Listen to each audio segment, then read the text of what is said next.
गणानां त्वा गणपतिं हवामहे कविं कवीनामुपमश्रवस्तमम् ज्येष्ठराजं ब्रह्मणां ब्रह्मणस्पत आनः शृण्वन्नोतिभिः सीदसादनम् श्रीमहागणाधिपतये नमः।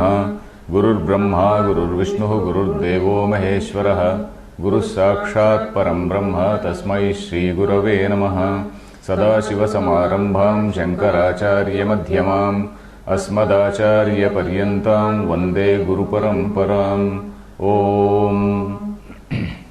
Dear friends, in the last class we completed the 18th adhyaya of the Bhagavad Gita. That is 78th shloka we read, and also we read the Bhashyam Yatra Yogeshwarah Prishno Yatra Partho Dhanurdharaha Tatra Shrir Vijayo Bhutir Dhruvanitir Matir Mama. So that last shloka we read along with the Bhashyam. So today we will have a brief summary of this chapter. This chapter is too huge, so the summary itself may take 2 hours. But today I want to complete it in a rather short time, maybe in less than an hour, so that we can, at the end of it, we can also do some small puja and just to mark the completion of this Jnana Yajna, Bhagavad Gita Jnana Yajna. So in the last class also, Krishna himself was saying that the one who reads this whole thing and then one who teaches and all these things, that also, that person also, he is deemed to have worshipped me in this Jnana Yajna. So that is what he said. So Rajan Samsmrutya, you see this particular line we saw. Shrunuyadapi sopi adhyeshyate cha imam dharmyam samvadamavayoho jnana yajnena tenaham ishtasyamiti me matihi. That is 70th shloka. So he said that the study of this dharmyam samvadam is something like a jnana yajna. So that is what we have done in the last 2 years or more, and then we have successfully completed the line by line study of Shankaracharya's Bhashya also. So I will just give a summary of this 18th chapter. So this 18th chapter, as we saw, the Gita itself is divided into 3 parts. That is, first 6 chapters, second 6 chapters, and the last 6 chapters. And then this structure of the Gita, we have been seeing that it is so structured that it conveys the meaning Tattvamasi. The first 6 chapters, they talk about the Tvam Padartha, that is about the Jiva, his gunas, and then his, the karma, all this, and the karma, Atma Sanyama Yoga, and all those things. Then, the next 6 chapters, they talk about the Tat Padartha, the nature of the divine. The last 6 chapters, they talk about the process of evolution of this Jiva into a higher being. This Jiva, who is a limited being, he has to discard his notion of limited self, and then he has to become that supreme Brahman. Brahmaveda Brahmaiva Bhavati. Otherwise Brahmavit Brahmaiva Bhavati. Both are correct. So this man, this delimited person, he has to shake off all his limited identities and realize that this Ghata Akasha is nothing but that Mahakasha. So that is what is the process. So this process is described in this last 6 chapters, starting from Kshetra Kshetrajna Vibhaga Yoga. And then we have seen an examination of various gunas, the 3 gunas, and lot many aspects of human nature, they have been studied from the perspective of these 3 gunas. And some more are pending now. And those pending things are being described in this chapter. In addition to that, Lord Krishna is also giving a conclusion. He is telling certain final words, he is giving some final instructions to Arjuna. And then after the conversation ends, Sanjaya again gets back to the storyline and then tells the Dhritarashtra about what his assessment, overall assessment is. So that is how this particular chapter is structured. So in this chapter we have seen that it is a large, this is the largest chapter, having 78 shlokas. And then it is in continuation of the earlier chapters. The earlier chapters, they studied certain aspects of self-discipline in the framework of these 3 gunas. So this chapter is also going to continue that. But before getting into that, Arjuna the first shloka starts with Arjuna's question. Arjuna's question is about the distinction between sannyasa and also tyaga. Sannyasasya mahabaho tatvamichhami veditum tyagasya cha hrishikesha. What is the difference between sannyasa and tyaga?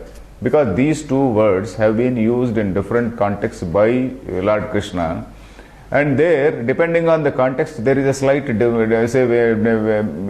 in the meaning. So he wants to know for certain as to what exactly Lord Krishna means by sannyasa and what is the meaning of tyaga. So renunciation of all action, kamyanam karmanam nyasam, sannyasam kavayo viduhu, Lord Krishna clarifies that the renunciation of all actions is what is called sannyasa, and then renunciation of the fruit of actions, karma phala tyaga, is the tyaga. So that is what he says. Karma phala tyaga we have also seen in the Upanishads, that is tyage naike amrutatva manashuhu, then tena tyaktena bhunjithaha, that is Ishavasya. So like that, this is a concept from the Upanishad itself. So this say clarification is given by Lord Krishna. Then Lord Krishna also goes on to elaborate. He goes on to elaborate saying that Yajnadana tapah karma natyajyamiti japare and nischayam shrunu me tatra. You listen to my say decision. What is my decision in this say in this particular on this particular point? That is Yajnadana tapah karma natyajyam karma karyameva tat yajnodanam tapaschaiva pavanani manishinam. That is the fifth shloka. That is the decision of Lord Krishna. That is yajna, danam, tapaha, karma. So this is something, it has to be done by an ignorant person. So long as a person is on the plane of ignorance, he has to do this yajna, dana, tapa, karma, etc., etc., because they lead to self-purification. Pavanani manishinam. Pavanani means they are the purifying agents for a human being, because you are doing a yajna for the welfare of say society. You are doing dana for the welfare of somebody else. You are doing tapa for the sake of knowledge. This karma again, Ishwararpana buddhya karma, all these things, they are going to chasten a particular person. They are going to make a person's mind pure. So that is what he said. And then he says, Etanyapi tu karmani sangam tyaktva phalani cha. Etanyapi, there Shankaracharya was explaining that even though these karmas, even though all these things, they are binding in nature. Actually, all karma is binding in nature.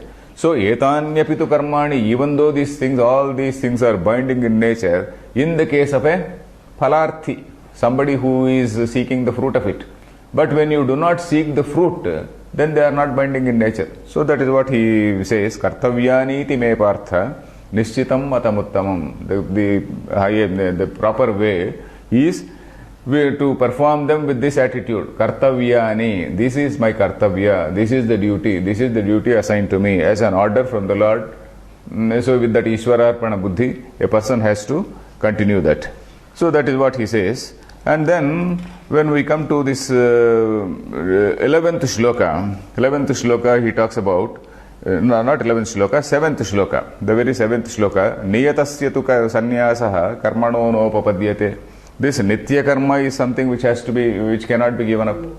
So we have heard about this karma, akarma, vikarma in the 4th chapter also. Akarma is totally giving up karma. Giving up karma is something which will not lead you to naishkarmyam. Na karmana manarambhat naishkarmyam purushoshnute. That also is there in earlier shloka.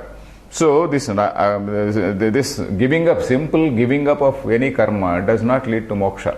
So that is what is repeated here. Niyatasya tu sannyasah karmanaha karmano nopapadyate. Karmanaha sannyasah na upapadyate. Renunciation of all these actions, it is not contemplated. Na upapadyate here is, it is just not contemplated. Then mohat tasya parityagaha. If you just give it up out of some deluded thinking, it is basically a tamasa pravrutti and not a sattvika pravrutti. Then he goes on. Then if you see go to 9th shloka and 10th shloka, they talk about a karma yogi. Karma yogi who is gradually graduating into a jnani. That is karyamityeva yat karma niyatam kriyate arjuna. Sangam tyaktva phalam chaiva. That is nitya karma as a sort of dharma. Dharmena papam apanudati. That also we know. Because this dharma is going to ward off all the sins. It is going to nullify all the sins. So that also we have seen. Then this karma yogi also, he does it in this fashion. Nadveshtya kushalam karma, kushalena anushajyate. He neither dislikes something which is kamya karma, and he doesn't fall in love with this nitya karma. So he is neutral. Tyagi sattva samavishtaha. That is somebody who is filled with sattva guna. Samavishtaha, sattva guna, filled with sattva guna. He is possessed by sattva guna. So which is again the hetu for viveka. It is the hetu for discrimination, proper discrimination. Then medhavi, chinna samshayaha, somebody who doesn't have any sort of doubt about what he is doing. So these two shlokas, they talk about a karma yogi who is slowly on the path of jnana. Then Krishna tells something about how karma cannot be avoided. Nahi deha bhruta shakyam tyaktum karmanyasheshatah. Deha bhruta, deham bibharti iti deha bhrut. One who has that notion of identity with the body-mind complex. A person who has that notion of identity with the body-mind complex, he cannot give up action. So that is what he says. Yastu karma phala tyagi. One who renounces this karma phala, renunciation of this fruit of that action, he is the real tyagi. Then he tells about phalam. What is this? Anishtam, ishtam, mishram cha trividham karmana phalam. Karmana, the fruit of any type of action, is of three types. Something which is undesirable, something which is desirable, and something which is mixed. This is in the case of atyagi. Somebody who is an atyagi, one who does not do this this karma in the sense of with the notion of this karma yoga. So we are talking in that person's context. Then coming to this shloka 17, if you come to shloka 17, it talks about one who has gone above that notion of kartrutva. We know this kartrutva, bhoktrutva bhavana. This shloka talks about somebody who has gone beyond that kartrutva bhavana. Yasya nahankruto bhavo buddhir yasya nalipyate hatvapi saiman lokan nahanti nanibadhyate. So he says there is action, but then there is no actor. Hatvapi iman lokan. Even though he does so many things, so many activities, na karoti nalipyate, na hanti nanibadhyate. So he doesn't get entangled in the fruit of that action. So there is an action, but then this actor, that notion of kartrutva, is not there. So this is what we see in this. And then commentator Sri Shankaracharya, he also says that he performs all these actions with the attitude of a sakshi. He is a sakshi for all the activities of the body-mind complex. So that is what Shankaracharya says. Then when we come to this 18th shloka onwards, roughly about 18 to 20 shlokas, they analyze various topics from the point of view of these three gunas. The three gunas are there, sattva, rajas and tamas. So in the earlier adhyayas, in the 17th adhyaya and all that, we have examined various other things. Say for example, sharira, what is this tapas, then what is that, then shraddha, what is dhanam. So all these things, they were examined from the point of view of these three gunas. Now some more aspects, some more topics are being examined from the point of view of this sattva, rajas and tamoguna. Then first point which is taken up is jnanam. Jnanam means understanding. Here it doesn't mean brahmajnana. Jnanam, here we are not referring to brahmajnana. We are referring to a person's vision of life, a particular his understanding of the reality. So that is what we are referring to here. So here jnanam. Jnanam again, it is again of three types: satvika jnana, rajasa jnana and tamasa jnana. So the satvika jnana is the ability to see unity in all. Sarva bhuteshu yena ekam bhavam avyayam ikshate avibhaktam vibhakteshu. Among so many this is 20th shloka. Among all the divided things, he sees unity. So he sees unity in diversity. So that sort of jnanam is satvikam. Satvika jnana is seeing that unity in diversity, and so this again is an Upanishadic thought only. Sarvam khalvidam brahma, it's an Upanishadic thought. So this sort of understanding will gradually lead him to the understanding of the supreme reality. Then the next shloka talks about the Rajasa Jnana. Rajasa Jnana is seeing diversity. Basically seeing diversity, seeing difference, and then basically it is a divisive type of vision, the divisive mentality. There are some people who can only analyze, divide things. So of course this is something like a scientific science, modern day thing. We can call it a scientific way because science basically tries to divide and distinguish and see things. There is nothing wrong. But then if that is used for mischievous purposes, that is wrong. So, but then a philosopher sees unity, whereas a science it studies difference. So here this is a Rajasa Buddhi. This Rajasa Buddhi, pruthakttvena tu yajnanam nanabhavan pruthagvedhan vetti sarveshu bhuteshu. So dividing and sort of divisive view is something which is the Rajasa view. Then Tamasa view is sticking on to a very small thing, and then as though that itself he holds on to a particular idea, and then he thinks or he advocates that itself is the ultimate truth and nothing is there beyond that. So he takes pride in his foolishness. So that is what is it. Yattu krutsnavad ekasmin karye. Krutsnavad, as though that is the complete, as though that is the whole. He holds on to a very small aspect, and then he says that that is the be all and end all. And then karye saktam, saktaha, he is attached to that. Ahaitukam, ahaitukam is irrational, in a very, very irrational manner, in a very dogmatic manner, or in a sort of fundamentalist way, to use some modern words. He is a sort of fundamentalist who sticks on to a particular belief, and then he says, my belief is the ultimate. So that sort of thing is tamasa. We come across these fundamentalist beliefs even now, with greater, say, all around, you can see this sort of fundamentalist attitude. So this yattu krutsnavad ekasmin karye. This is shloka number, say, 22nd.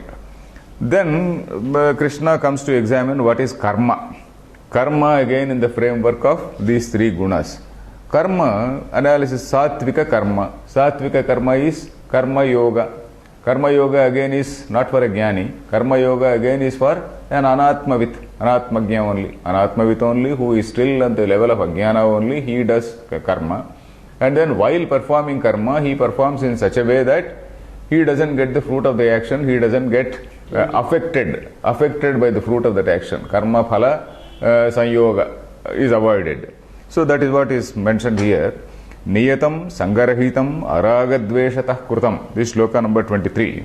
Niyatam means nitya karma. Whatever has been compulsorily done by him, whatever has to be compulsorily done by him, then that sort of karma, sangarahitam aragadveshatah krutam, aphala prepsuna, without desiring the fruit of that karma, yattat satvika muchyate. This type of karma is satvika karma.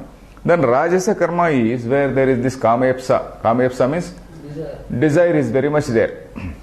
This ipsa is there. And then sahankarena. Sahankarena means with a great notion of I. Of course, even this earlier man, that notion of I has not gone. If that notion of I goes away, then he becomes a jnani.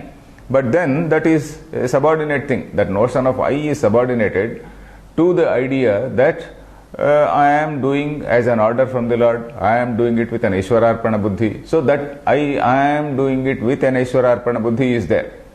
Whereas this man, I have done this great yajna, I have done this very great thing. So he is very pompous, elaborate, and then he is very ostentatious in his behavior, in his whatever karma he does. So all these things, they characterize this Rajasa karma. Very ostentatious, pompous, boastful, that type of person is this, say, Rajasa karma. Kriyate bahulayasam. Bahula ayasam means highly strenuous, ostentatious. So this type of thing is this Rajasa karma. Then Tamasa karma. Tamasa karma is something which is anubandham kshayam himsam anavekshya. So this fellow who is unmindful, totally unmindful of any consequences, unmindful of his own say strength or ability to do that, unmindful of the violence involved, kshayam himsam anavekshya.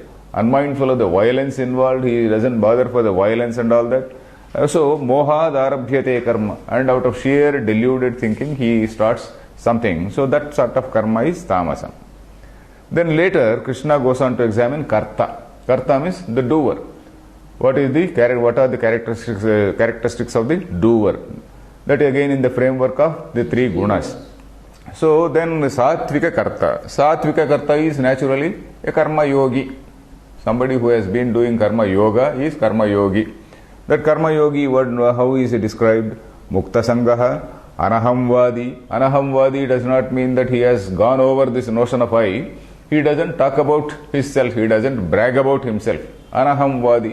Rather humble man. Humility. Humility characterizes this particular person. So that is that Mukta Sangaha Anahamvadi.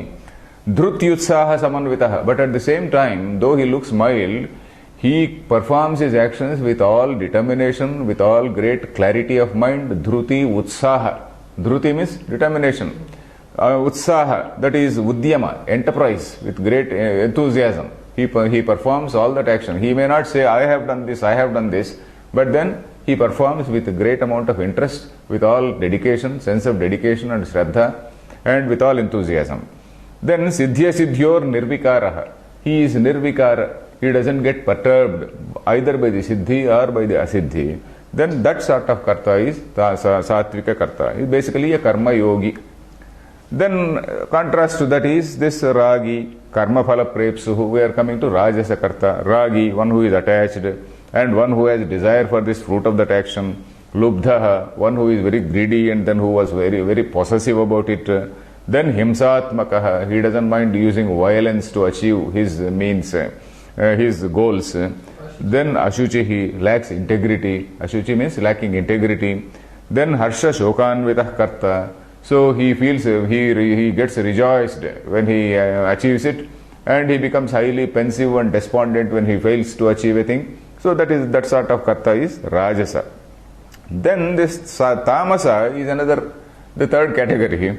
He is, number one is Ayukta. Ayukta means he is totally fickle and inconsistent. He doesn't have any focus. He is fickle, inconsistent, prakruta, unrefined, stabdha. Stabdha means stubborn.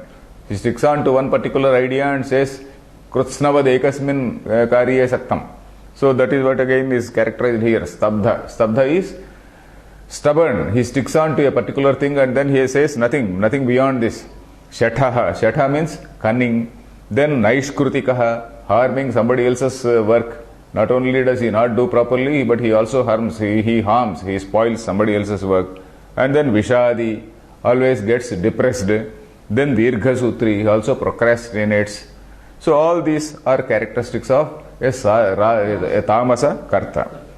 Then Buddhi, Dhruti, etc., they are again being examined in the next shlokas. Buddhi means intellect, ability to distinguish, ability to discriminate. So that is what is Buddhi. What sort of Buddhi is Satvika Buddhi? Satvika Buddhi is that which knows Pravrutti and Nivrutti. Pravrutti and Nivrutti means what is it that is going to lead to Abhyudaya in this life? Abhyudaya means worldly prosperity. And what is it that is leading to Nishreyasa? That is the absolute reality, that is supreme reality. So this distinction he knows. What is it that is needed for Abhyudaya and what is it that is needed for Nishreyasa? That is what is Pravrutti Dharma and Nivrutti Dharma. These two things he knows. Then Karye, what has to be done and what should not be done. Bhaya, Bhaye, fear and non-fear means what has to be feared and what should not be feared. So he knows. What has to be feared means what is the type of character he has to build up. So that sort of thing. So in the absence of a particular virtue, he is afraid. So that sort of fear. So Bhaya, Bhaye, what is good for the seeker and what is not good for the seeker, in other words. Then Bandham Moksham cha yo vetti. Bandham and Moksham. That is what is going to bind him and what is going to liberate him. So that also he knows. Ya vetti buddhissa partha satviki. That particular buddhi which knows all these things is that satvika buddhi. Then again Rajasa buddhi.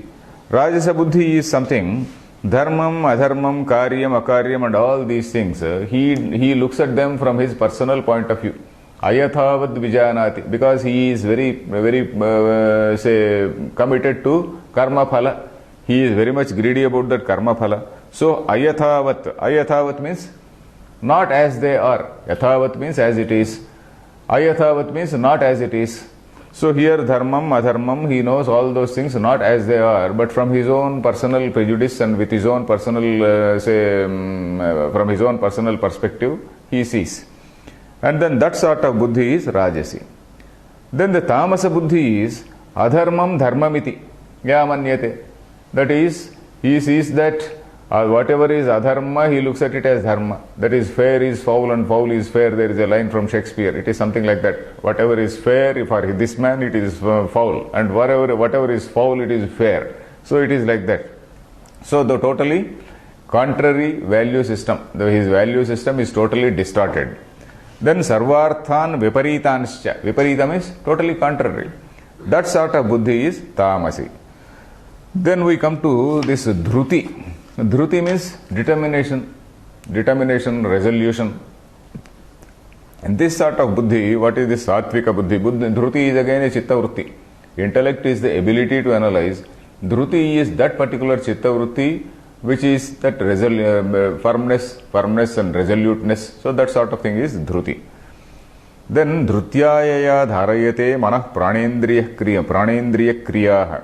So a person who is able to firmly keep his body-mind complex under control. In other words, we are referring to this Atma Sanyama Yoga here. The 6th chapter, whatever has been told as Atma Sanyama Yoga, is being told here. Then Yogena Avyabhicharinya. This again is undeviating attention to that particular purification. And then that sort of dhruti is Sattviki dhruti. So his mind is focused on that, and then he is dedicated to that Atma Sanyama Yoga. That sort of dhruti is Sattvika dhruti. Then the second man is Yayatu Dharma Kamarthan Dhrutya Dharayate. So he follows this Dharma Kama Artha, all these three things. But then Prasangena Phalakankshi. As the context arises, Prasangena, whatever is the context, according to that context, he is Phalakankshi. He desires the fruit of that action. So that sort of dhruti, that sort of resolution or determination is rajasa determination. Then tamasi dhruti. What is that? Yaya swapnam bhayam shokam vishadam madamevacha na vimunchati durmedhaha. Durmedha, totally distorted mind, totally distorted thinking. So this gentleman is characterized by fear, all sort of depression, and also along with that madam also. Madam means pride. Why is that pride? Sometimes he sticks on to a particular idea and then he takes pride in his own ignorance. Nothing beyond this. So that type of person. Na vimunchati. He doesn't leave his foolishness. So that sort of dhruti is tamasi dhruti. Then the last item which he examines is sukham. Sukham means happiness. After all, that is the human pursuit. The human pursuit, the basic human pursuit is sukham or happiness. What type of sukham? Again, it is of three types: sattvika sukham, rajasa sukham, and tamasa sukham. Sattvika sukham is something like what we see in that story of Amruta Mathanam. The gods and demons, they go and then they churn the milk of, they churn that ocean of milk. And then initially that halahalam, that poison comes. And then with great pain and all that, they continue and then they resume that activity. Once they resume, at the end they do get this nectar. So it is like that. So yattad agre vishamiva pariname amrutopamam. In the beginning it looks as though it is visham. In the beginning it looks as though it is poison. It is very difficult, it is very tough, unpalatable. Whereas pariname, as it grows, as it keeps on changing, amrutopamam, it becomes amruta, it becomes a nectar. So that sort of sukha, in the beginning it is very strenuous, but at the end it is really blissful. It leads a person to jnana. It doesn't lead a person to some sort of blissful ignorance and all that. It leads to jnana. That sort of sukham is called sattvika buddhi.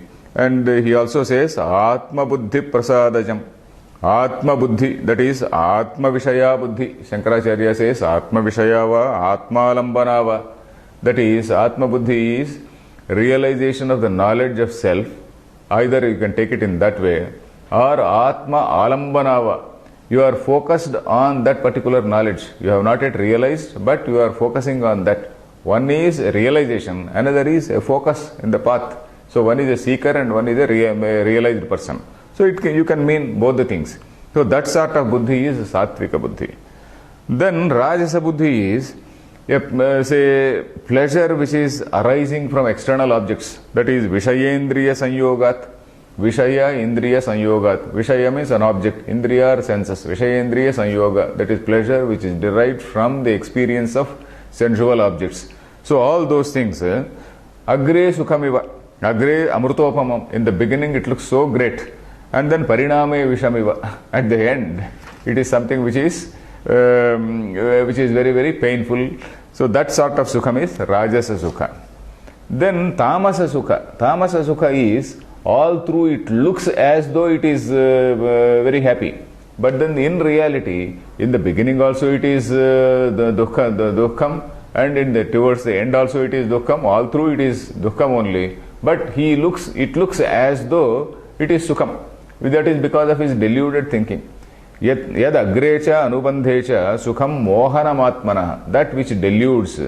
And then nidra alasya pramadottham, arising out of all these things, laziness and pramada, and then say this sort of procrastination, all these things, that sort of thing is tamasam, which doesn't lead a person to jnana. So here ends the analysis of various aspects. About 6 topics have been examined by Krishna here. This particular thing ends, and then Krishna makes one important statement. A sort of statement of a doctrine, we can say a doctrinal statement. He says, that is 40th shloka, na tadasti pruthivyam va divi deveshu va punaha sattvam prakrutijair muktam yad ebhisyat tribhir gunaihi. This is a shloka which is quite often quoted.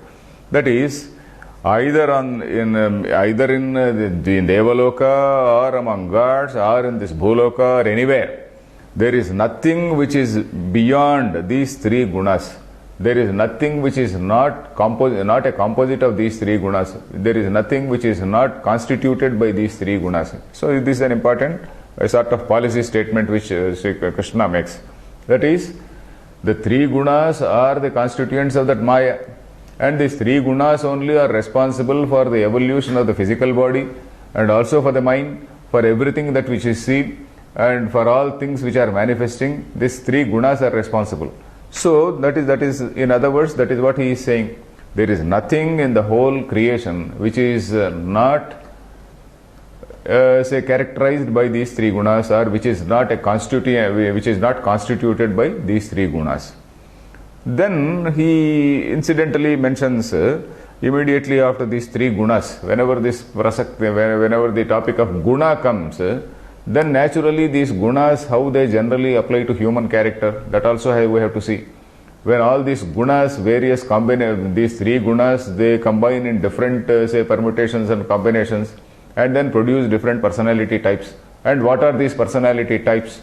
So Brahmana, Kshatriya, Vaisya, Shudra. So there are 4 personality types for which our scriptures or our elders, they have given a name. So those names are Brahmana, Kshatriya, Vaisya, Shudra, depending on the predominance of a particular guna. The predominance of Sattva guna and this Rajas being secondary is Brahmana. Predominance of Rajo guna and Sattva guna being secondary becomes Kshatriya. Then predominance of Rajo guna and Tamas being say the secondary, it becomes Vaishya. And predominance of Tamoguna and other 2 things becoming secondary is that Shudra. So that is how human personalities are divided. And over a period of time we have seen this Nilakantha Bhashyam also. Nilakantha Bhashyam also we saw, where Nilakantacharya very, very clearly says, not only Nilakantacharya, Shankaracharya also hints at it, that is, the personality types are basically they are mainly based on the gunas and not by birth. Guna karma vibhagashaha, he says, and not jati karma vibhagashaha. Jati means birth. So guna karma vibhagashaha, this is manifestation of gunas in a particular person. So that those gunas, they determine the varna and not the jati. So that is what this Nilakantacharya, I read that in detail, and he also makes a distinction between say this, 1 second.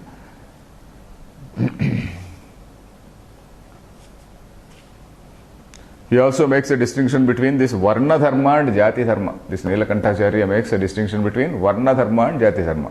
Varna Dharma is what Krishna is going to explain. That is Shama, Damaha, Tapaha, etc. for a Brahmin. Then Shauryam, Tejaha, etc. for a Kshatriya. These are the Varna Dharmas. That is, depending on the manifestation of these three gunas, we are seeing these dharmas. This is the basic personality traits.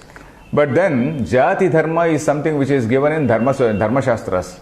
Jati Dharma, for instance, Jati Dharma for a Brahmin is Adhyapanam, Adhyayanam, then again Danam, and then Yajanam, Parigraha. Parigraha means accepting some, say, bhiksha from other people. So this sort of activity is, which is the duty of a Brahmin, which is prescribed for a Brahmin, socially prescribed.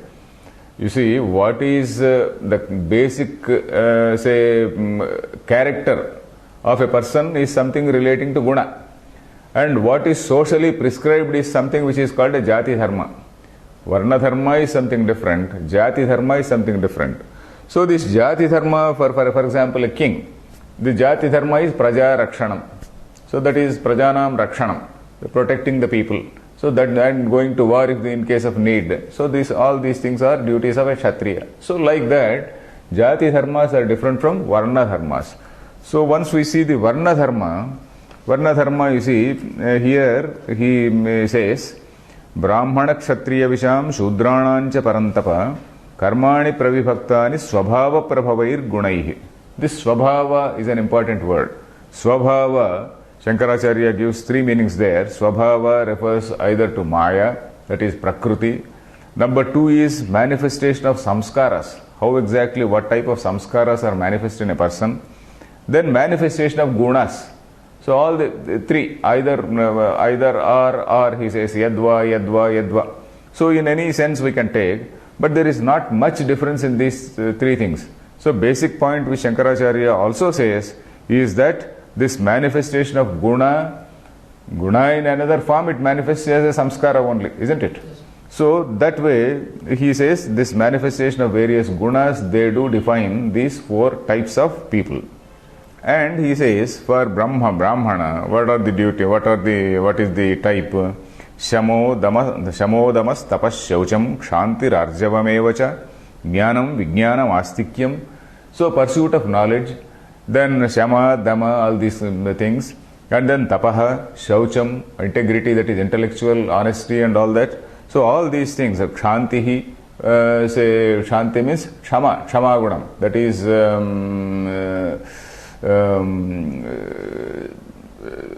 Shama is what? Forgiveness, yeah, for not only forgiveness, Shama, yeah, we can say, okay, for forgiveness. Arjavam, straightforwardness, Rujusvabhava. So all these things, they are all characteristics of a Brahmana. So all these, and wherever all these characteristics are found, that person should be characterized as a Brahmana. It is something like a personality test, aptitude test. If you find all these things, you have to characterize him as a Brahmana. Then it comes to Kshatriya. Shauryam, Tejaha, Dhrutir, Dakshyam, that is valor. Tejaha means assertiveness. Pragalbhyam, Shankaracharya says Pragalbhyam means assertiveness, dominating others, and confidence. So that sort of thing is Tejaha. Dhruti, Dakshyam, all these. Dakshyam is capability, Dhruti is resoluteness, Dakshyam is capability. Then Yuddhecha, Apalayanam, not running away from battle. All these things. Ishvara Bhavascha. Ishvara Bhava means leadership qualities. Ishana Silitvam, that is leadership qualities. So if you keep 10 people in a particular place, and then if they are, say, encountering a particular problem, one among them, he emerges as a leader, natural leader. So that is that Ishvara Bhavam. So that leadership quality is that Kshatriya Guna. So Kshatram Karma Swabhavajam. Then it comes to Vaishya. Krushi Gaurakshya Vanijyam Vaishya Karma Swabhavajam. So this also we discussed. Vaishya again is, he is a Dvija. All the people in the society who are doing Krushi, who are doing Goraksha, that is all the people who are living by agriculture, all the people who are even tending cattle and all that, and all the people who are in any type of trade, all these people come under the definition of a dvija. So that is what the society has forgotten. So all these people are also entitled to do adhyayana. This, even according to Manusmriti, all these people are entitled to do Vedadhyayana. Somebody who is a farmer, he is entitled to do Vedadhyayana. Somebody who is doing some small trade, he is entitled to do Vedadhyayana. But unfortunately, the society has forgotten. Of course, the Brahmins themselves are not learning Veda. Naturally, all others also have given up. Then Paricharyatmakam karma Shudrasyapi Swabhavajam. One who totally lacks initiative. For him, what is left is to obey the orders of others. So that is what is called Paricharya. So this is one thing. Then Krishna also makes a statement, Yatah pravrittir bhutanam yena sarvamidam tatam swakarmana tam abhyarchya siddhim vindati manavaha. So work is worship. He says swakarmana tam abhyarchya. So whatever is the socially assigned duty to you, that socially assigned duty is also in accordance with your guna. You see, initially when these duties were assigned, either by Manu or by some other Smruti Kara, other writer of a Smruti. So how were they assigned? They were assigned basically keeping in view the gunas for a Brahmin or a Kshatriya or for a Vaishya or for a Shudra. So these socially assigned duties are also in accordance with this gunas only.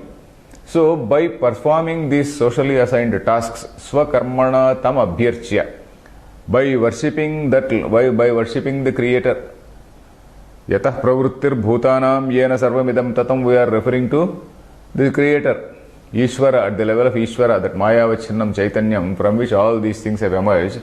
There is a cosmic law, there is a cosmic rule, there is a cosmic harmony. So one has to align himself with that cosmic, or universal plan, or universal scheme, or the cosmic intellect. So that is what is that swakarmana tam abhyarchya. Whatever has been assigned, one has to do.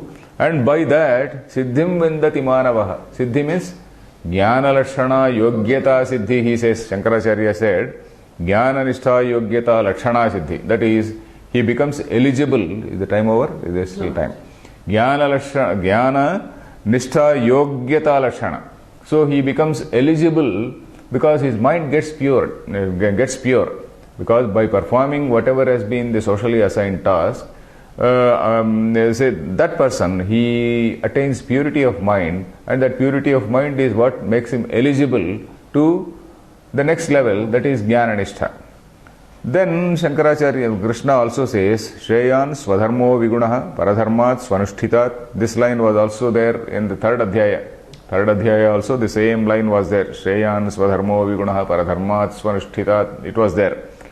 Then Swabhavaniyatam Karma Kurvan Napnoti Kilbisham. He says, Swabhavaniyatam Karma, whatever has been prescribed according to a person's Swabhava, a person does not attain sin by doing that. Of course, indirectly referring to Arjuna, that your Kshatriya karma is this. This Kshatriya karma, if you do not do, you are not going to be tainted by any sort of sin.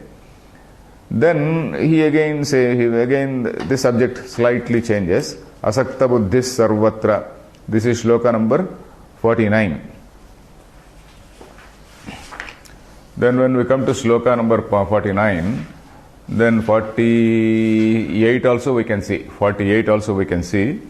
48 shloka it says, Sahajam karma kaunteya sadoshamapi natyajet sarvarambhahi doshena dhumena agnirivavruta. This is sahaja karma, even though it is tainted with some little bit of dosha. Every person's karma is tainted with some little bit of dosha, some defect. For example, Kshatriya karma involves some little bit of some violence. For example, a judge is sitting on, the bench. So this gentleman, he has to give a punishment. So he has to give that punishment, according to law and without any sort of sentiment, without any sort of sentimentalism. So if he indulges in sentimentalism, he is not doing his duty as a judge. He has to do his duty in a very, very meticulous way. So that is what is sadoshamapi natyajet. So even though it is associated with some little bit of personal problem and then defect and whatnot, so that cannot be given up. This is again say asserted by Krishna. Then the 49th shloka comes to Naishkarmya Siddhi. Asakta buddhis sarvatra jitatma vigataspruha. A person who has been doing this karma yoga in that manner, slowly he graduates to this level. Asakta buddhihi jitatma, one who has his self under control. Vigataspruha, one who is devoid of this greed and desire. So such a person, Naishkarmya Siddhim Paramam Sanyasena Adhigacchati. By virtue of that karma sannyasa, he attains this Naishkarmya Siddhi. So that is state of actionlessness which we discussed.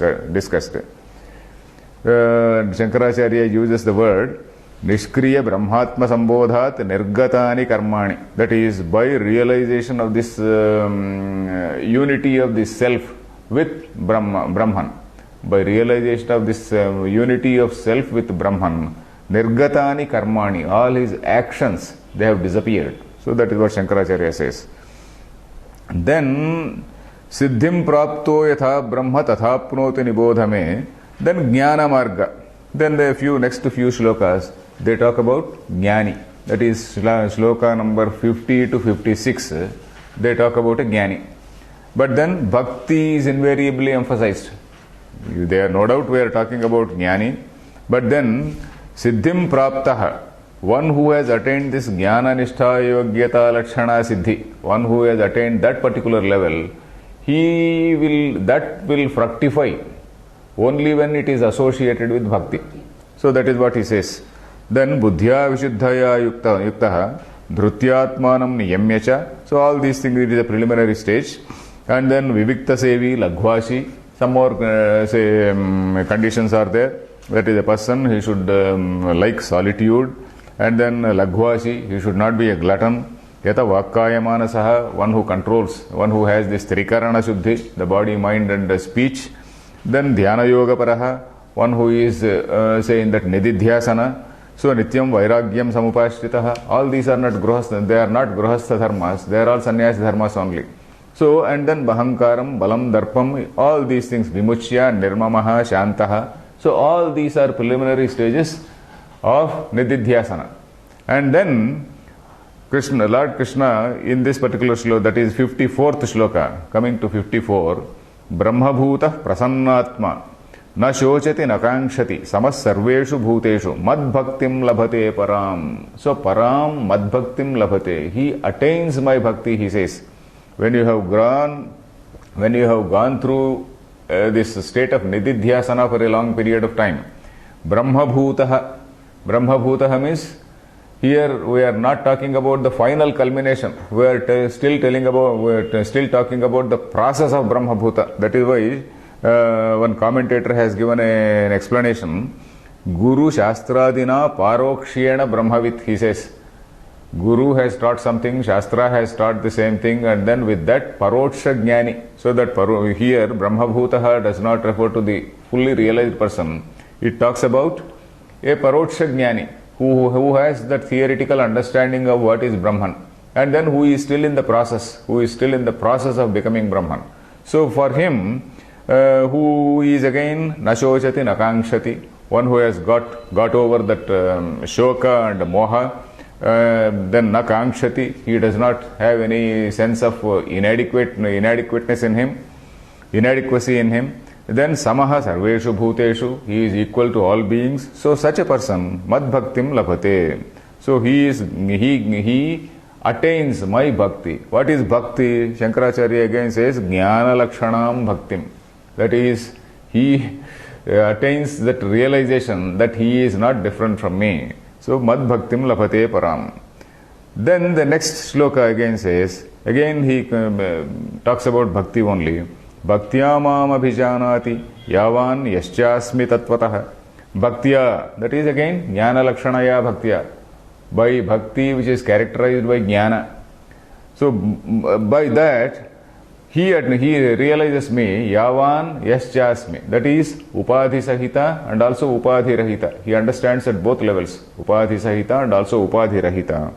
Then Tatomam Tatvato Jnatva. Tatvatah means in reality, what exactly is the essence? Jnatva Vishate Tadanantaram. That is Brahmavid Brahmaiva Bhavati, he says. Then Jnatva Vishate. There are no two stages called Jnatva and Vishate. There are no two karma, there are no two actions. Vishate tadanantaram, it means that realization that there is nothing else, realization that there is nothing else beyond this. So that is what is the meaning of Jnatva Vishate. That is what Shankaracharya explains. Then again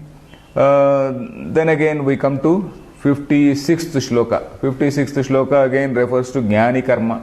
How does a Jnani perform his karma? Sarva karmanyapi sada kurvano madvyapashrayah. Then matprasadadavapnoti shashvatam padam avyayam. So this Jnani, though he is engaged in all karmas by virtue of prarabdha. For example, a king Janaka, he is a king, but he is also a Jnani. By virtue of prarabdha, he has to discharge the duties of a king. So all such things. Such a person, madvyapashrayah, by having ashraya in me. So such a person, mat prasadat, that is Ishwarasya prasadat, avapunoti shashvatam padam avyayam. So that is what he says. Then 57th shloka also is the same thing.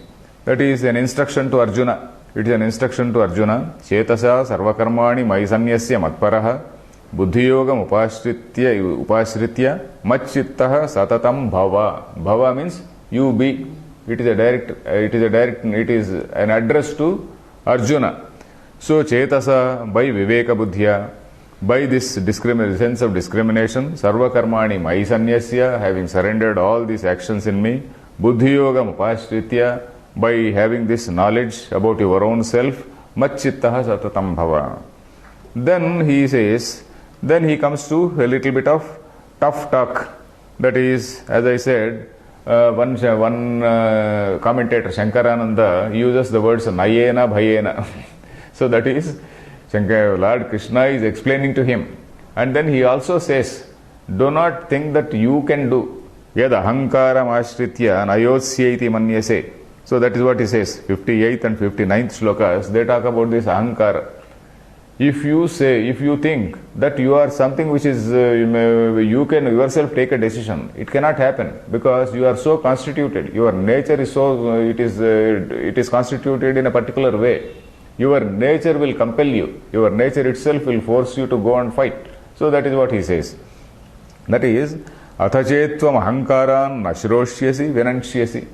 If you think that oh ahankarat, by virtue of that ahankara, no, I will not fight and all that. If you do not do like that, you yourself will come to grief.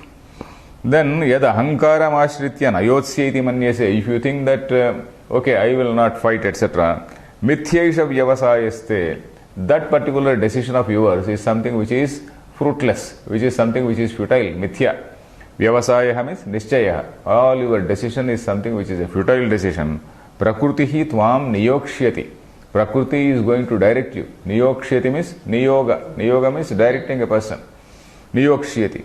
Then swabhavajena kaunteya nibaddha svena karmana. You see this swabhava karma. Swabhava means, coming back to that earlier shloka, Swabhava Niyatair Gunaihi. Swabhava means something which characterize the combination of these gunas as manifesting in a person. That is what is Swabhava. So by that, Nibaddhaha. Nibaddhaha means you are bound by that. You are bound by that, and then Svena Karmana, by that Swabhavajam karma. Then even if you do not do, that your swabhava will drive you. So that is what he says. Avashopi san. Avashopi tat. Then again he says, Ishvara sarvabhutanam hruddeshe arjuna tishtati. That is again a well-known shloka. Ramayan sarvabhutani yantra rudhani mayaya. Then he again says, Tameva sharanam gacha sarvabhavena bharata. So you surrender to that Ishvara. That is surrender by understanding. Not a surrender in an ignorant manner. Surrender by understanding. Sharanam Gacha Sarvabhavena. Sarvabhavena means realizing it as Atma. Realizing it as Sarvatma. Sarvatma. Sarvabhavena. Then Tat Prasadat Param Shantim Prapsyasi. By that, by the grace of that Sarvatma Ishvara, you will attain the supreme Shanti. Then itite jnanam akhyātam guhyāt guhyataram maya vimrusyeta daseshena yathechasi tatha kuru. So I have told you what all needs to be told. And then you now do whatever you please. Yathechasi tatha kuru. You now do whatever you please. Then again he says, Ishtosi me drudhamiti tato vakshyami te hidam. Having said that, he says, again, okay, I have given you a choice, but still I want to counsel you because I like you. Ishtosi me drudham. I like you most. Tato vakshyami te hitam. So that is precisely why I am telling you what is good for you. Then manmana bhava, madbhaktaha, madhyaji, mam namaskuru. Then he says, manmana bhava. Manmana bhava is at the level of brahmatma abheda. Manmana bhava. That is realizing yourself as me. Manmana bhava. Madbhaktaha, or otherwise upasana. Madbhakta is that upasana level, at the level of duality. Madhyaji. Yaji means yajana. That is working for him. That is karma. Madhyaji means matkarma paramo bhava. We have seen an earlier line. You do all your action for my sake. That is Ishwararpana buddhya karma. Madhyaji, mam namaskuru. You worship me. Then while you do that, mame vaishyasi satyam te pratijane. Pratijane priyosime. So then by doing that, you will attain me. So that is what he says. Then 66th shloka is again a very important shloka. Sarva dharman parityajya mamekam sharanam vraja aham tva sarva papebhyo mokshayishyami mashuchaha. So under this, of course, Shankaracharya's commentary for this particular shloka is fairly little, but then after this he elaborates. So for this shloka, sarva dharman parityajya. Dharman means sarva karmani. Sarva karmani sanyasya. Sarva dharman parityajya means sarva karmani sanyasya. Mam ekam. Mam ekam means param brahma. That param brahma. Sharanam raja. Sharanam is again at the level of knowledge. I told you I quoted one line from this Madhusudana Saraswati. That is, there are three levels of bhakti. That is, tasyaivaham, mamaivasau, sayevayamiti tridha. That is, in the beginning, tasyaivaham, I am a servant of the Lord. Tasyaivaham. Mamaivasau, when you have reached some maturity level in that upasana, mamaivasau, he belongs to me. How can he go away from me? He is in my heart. So that is the strength of an upasaka. Sayevayamiti tridha. Sayevaham. That is, I am not different from that. That is the understanding of a jnani. So Krishna is talking from that point of view. So then, aham tva sarva papebhyo mokshayishyami. Not that Lord Krishna is taking away all the sins of this Arjuna. Sarva papebhyo mokshayishyami means you go beyond this dharma and adharma. When you attain this level of understanding, that you are not different from me, then dharma bandha rupebhyaha, from all these things, mokshayishyami, I am going to release you from all these things. Then thereafter there is a very big debate about Shankaracharya summarizes the whole message of Gita in his own way, and then he brings out certain important points. One is that jnana karma samuchayavada khandana. That is the Mimamsaka's argument that jnana and karma can go together. That is traveling on two boats which are going in opposite direction. So one leg on one boat which is going into east, and another leg in another boat traveling towards west. So it is like that. So it is not possible. That is what he says. And then he says that jnanam alone is the means for this liberation. Then Purvapaksha again says karma alone can give moksha. That point also is refuted. Then again Purvapaksha talks about nitya karma. The very performance of nitya karma is something, it is such a strenuous thing. It is due to all these sins, past sins. So performance of nitya karma in a meticulous way, that itself will nullify all the sins. So that is the argument he takes. So Shankaracharya, he refutes it. We need not go into all those arguments because we spent about 7 or 8 classes on that.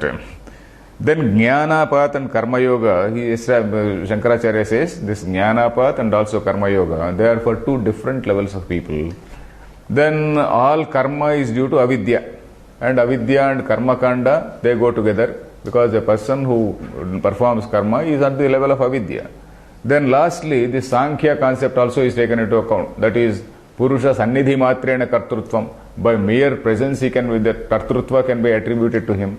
So that also is refuted by Shankaracharya. And then ultimately it is said that Jnana alone, unassisted or unassisted by any other thing, is the means for liberation. Then the last shlokas, the last few shlokas, if you see the 68th shloka onwards, it is telling about Phalashruti. What is the punyam which accrues to the teacher, what is the punyam which accrues to the student, what is the punyam which accrues to the listener. So all these things say they are told. Then shloka 73, if you come to the shloka number 73, Nashto moha smrutirlabdha tvat prasadanmayachyuta sthitosmi gata sandeha karishye vachanam tava. There Arjuna is clarifying. Arjuna is very clearly saying that Nashto moha, my delusion is gone.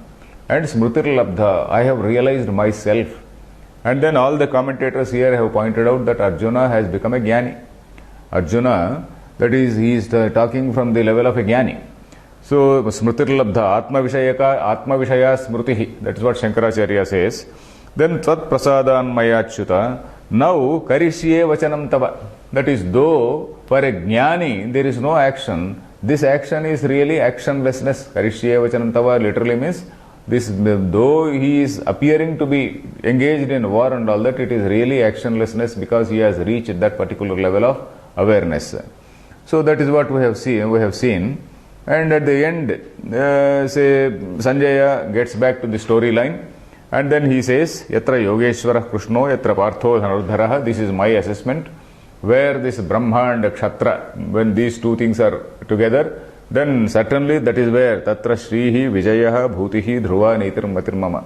So that is what we have seen.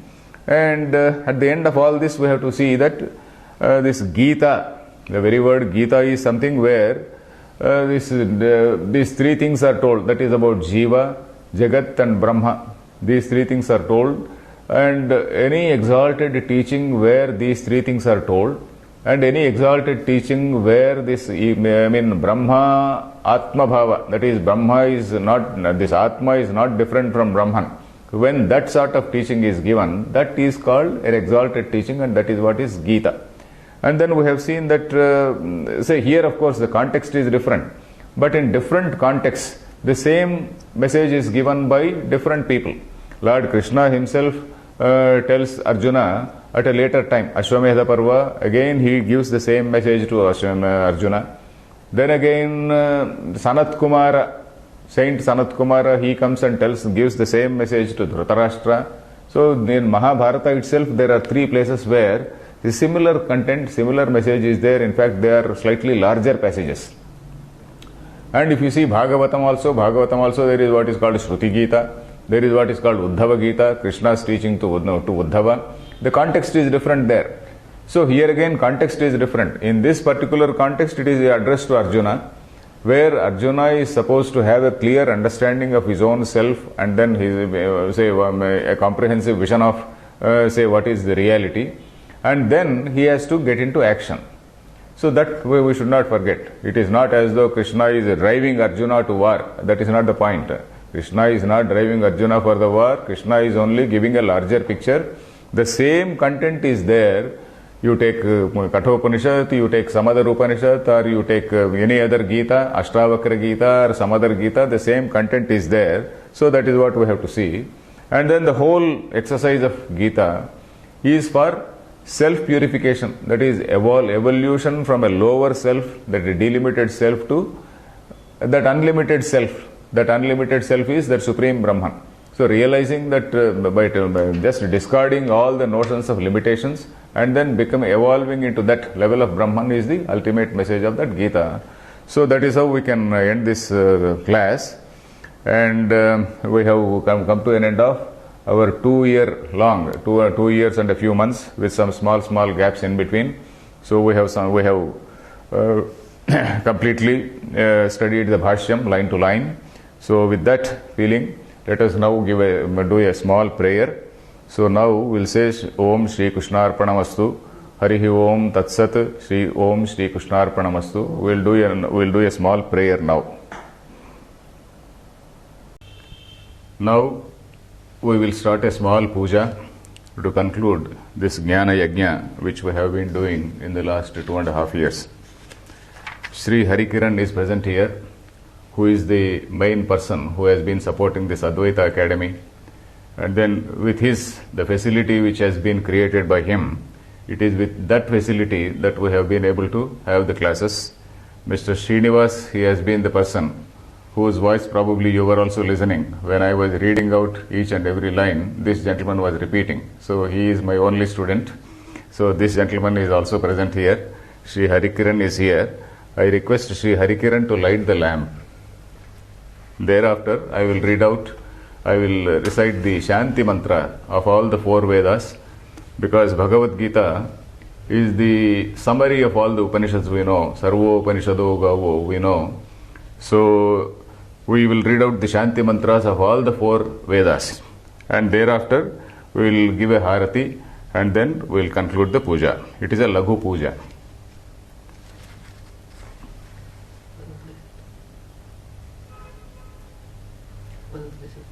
You can leave it and we will light this lamp also.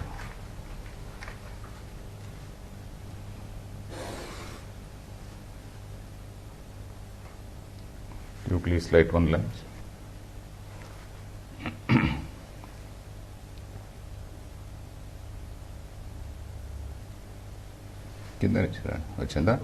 Okay.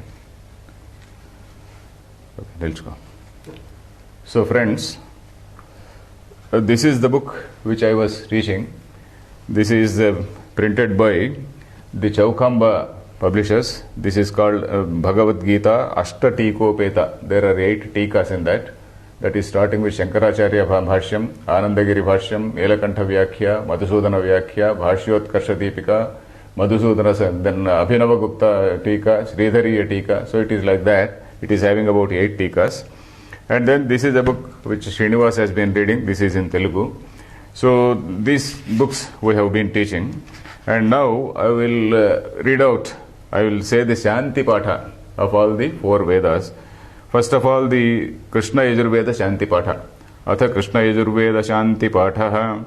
Harihi Om. Shanno Mitrashyam Varunaha. Shanno Bhavatvaryama. Shanna Indro Bruhaspatihi. Shanno Vishnururukramaha. Namo Brahmane. Namaste Vayo. Tvameva Pratyaksham Brahmasi. Tvameva Pratyaksham Brahma Vadishyami. Ritam Vadishyami. Satyam Vadishyami. Tanmamavatu. Tadvaktaram avatu. Avatu mam. Avatu vaktaram. Om Shanti Shanti Shanti. Om Sahana Vavatu. Sahanau Bhunaktu. Sahaviryam Karavavahai. Tejasvinavadhitamastu ma vidvishavahai. Om Shanti Shanti Shanti. Atha Shukla Yajurveda Shanti Patha. Om Purnamadah Purnamidam Purnat Purnamudachyate. Purnasya Purnamadaya Purnameva Vasishyate. Om Shanti Shanti Shanti. Atha Samaveda Shanti Patha.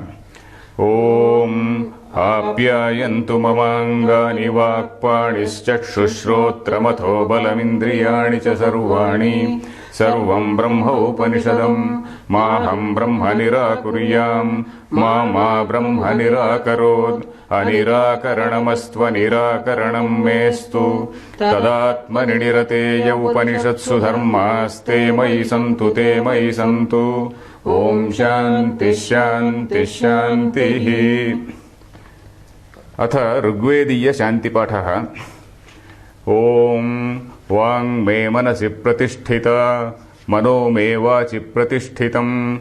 Aviravir maedhi. Vedasya maanistha. Shrutam me ma prahasihi. Anenadhitena. Ahoratran sandadhami. Ritam vadishyami. Satyam vadishyami. Tanmamavatu. Tadvaktaram avatu. Avatu mam. Avatu vaktaram. Om Shanti Shanti Shanti. Atha Adharvana Veda Shanti Patha.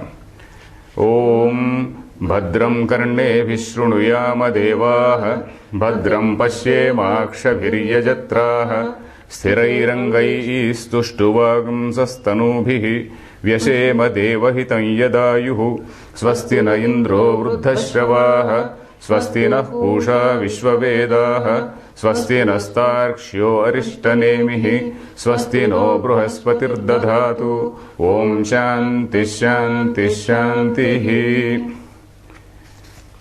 Now I will pray to Dakshinamurti, one shloka of this Dakshinamurti stotram. मौनव्याख्या प्रकटितपरब्रह्म तत्त्वं युवानं वर्षिष्ठान्ते वसदृशिगणैरावृतं ब्रह्मनिष्ठैः आचार्येन्द्रं करकलितचिन्मुद्रमानन्दमूर्तिं स्वात्मारामं मुदितवदनं दक्षिणामूर्तिमीडे. Now a prayer on Gita. This we recited in the beginning also when we commenced the Bhashya Patha. ॐ पार्थाय प्रतिबोधितां भगवता नारायणेन स्वयं व्यासेन ग्रथितां पुराणमुनिना मध्ये महाभारतम् अद्वैतामृतवर्षिणीं भगवतीम् अष्टादशाध्यायिनीम् अम्ब त्वामनुसन्दधामि भगवद्गीते भवद्वेषिणीम्. Now we will offer the prasadam to the Lord. Now we have got Lord Krishna, and behind him is Shankaracharya, who is the person who has given a very elaborate commentary on what all Lord Krishna has told and what all Lord Vyasa has compiled. Now we offer the prasada, and then I request Sri Harikiran to light that camphor.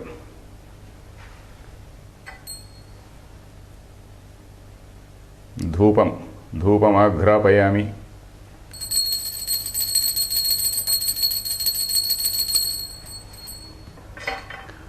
Then नमोस्तु ते व्यास विशाल बुद्धे फुल्लारविन्दायतपत्रनेत्र येन त्वया भारततैलपूर्णः प्रज्वालितो ज्ञानमयप्रदीपः प्रपन्नपारिजाताय तोत्रवेत्रैकपाणये ज्ञानमुद्राय कृष्णाय गीतामृतदुहे नमः. प्रसादं समर्पयामि, नैवेद्यं समर्पयामि.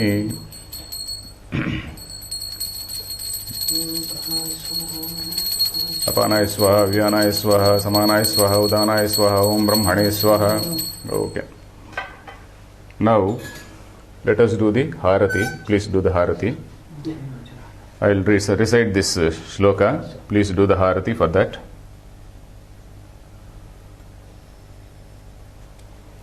Om Mukam Karoti Vachalam Pangum Langhayate Girim Yatkrupatamaham Vande Paramanandamadhavam. Om Harihi Om Shri Krishnarpanamastu. Harihi Om Tat Sat.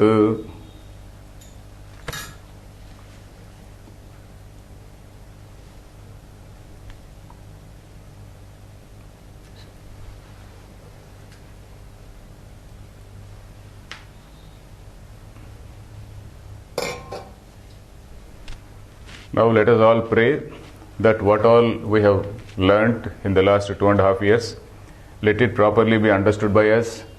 Let it give that internal transformation which Lord Krishna talks of, because we have seen that Bhagavad Gita is meant for internal purification. We will pray to Lord Krishna and to Shankaracharya that sort of purification has to take place, and let us enrich ourselves, let us evolve into higher beings. So with this I conclude the prayer. Om Tat Sat. Switch off.